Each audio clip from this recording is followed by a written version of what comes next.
to control the permissions or access to the resource or the objects. Okay? In mandatory access control model, even though you may be the owner of the file or the resource, you cannot really set the permissions for that object, especially for others. Okay? So it is the system or the administrator who normally sets the permissions for that resource. Okay? So you may be just a user and you may be the owner of that file or object, but you cannot say, I want someone else to read this file. You cannot decide that. The system administrator will decide that. Okay? Why? In a discretionary model, as we'll see later also, the discretionary model lets a user to choose his own will, right? If I like someone, I want them to get access to the file, even though it may not be ethical to give the permission a person to access to that file. Whereas the mandatory access control model, it is uniform, system-wide. If someone cannot be given permission to a file, that person will not be given access to that file.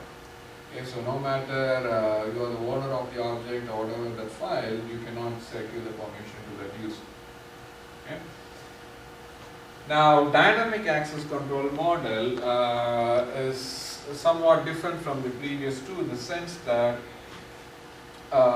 here, initially a user has access to all the resources before he really accesses any of them.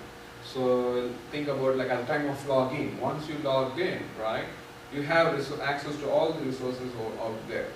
But once you start accessing a particular resource, then which other resources you can access depends on what resources you have already accessed.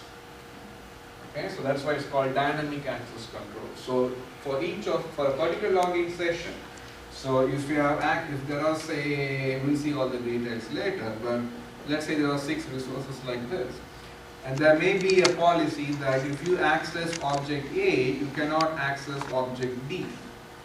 Okay, that's how they are related.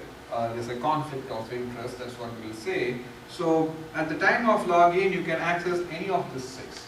But once you access object A, you cannot access object B, and vice versa. Okay, so you are kind of track dynamically what you are accessing, and depending on that, you are controlled which other objects you can access. Okay. For all these models, we'll see an example. So discretionary, we'll see the Unix case, and the mandatory access control, we'll see this. If you have taken my other course, we'll see the what is that multi-level security database, where this poly-instantiation thing will come up. We'll visit this again in this course also. Okay. And this, there is an example called the Chinese wall model, right? So you're here. So why it's called that? It's just an analogy. It's a very tall, right? Have you seen that? You haven't seen that? The Chinese wall. Great wall. Oh, yeah. Sure. So it's very tall, right? It's very long. Long. Is it tall?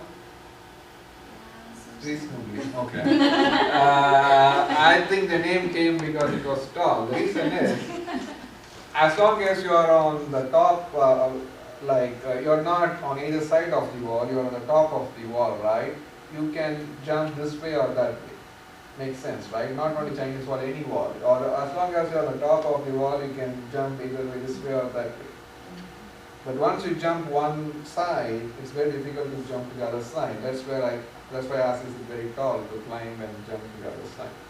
So that's the analogy why this is classified under this. As I said, the idea is very simple. Once you access some objects, you cannot access the other objects. And that is a rule. What objects are having conflict of interest to what other objects. So we'll see an example later.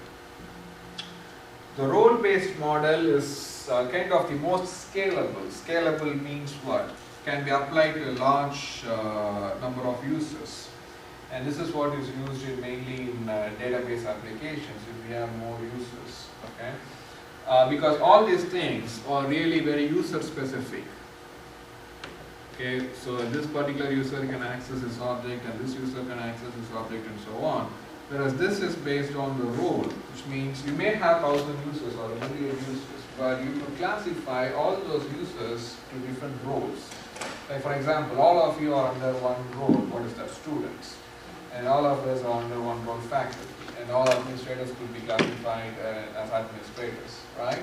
So even though there may be like 10,000 people in Jackson State, all these people could be grouped into 3 different roles: students, faculty, and administrators. Then you don't decide whether a particular student can do this, particular student by name can do this. It doesn't matter who is the student. If a student can do something, and any student can do this. The faculty can do something, any faculty can do this, and so on, right? So if you want to do certain things, don't check by the username, check by the role that they have in that system, right? And the role could change dynamically also. The user could be asked to select what role they want at the time of their login. So a person may be an administrator, but at the time of login, if he chooses to be just a faculty, then he can do only what a faculty can do. Okay? And also it's very important to limit action to the least. For example, if you can do something as an administrator as well as a faculty, it's better to allow the person to use the least privileged role, in the sense that use the faculty role rather than the administrator role to access something. If you can do something with the minimum role privilege that you have, then that should be the role that should be allowed to do. Okay? So we'll see all these details in next classes. So we'll stop here.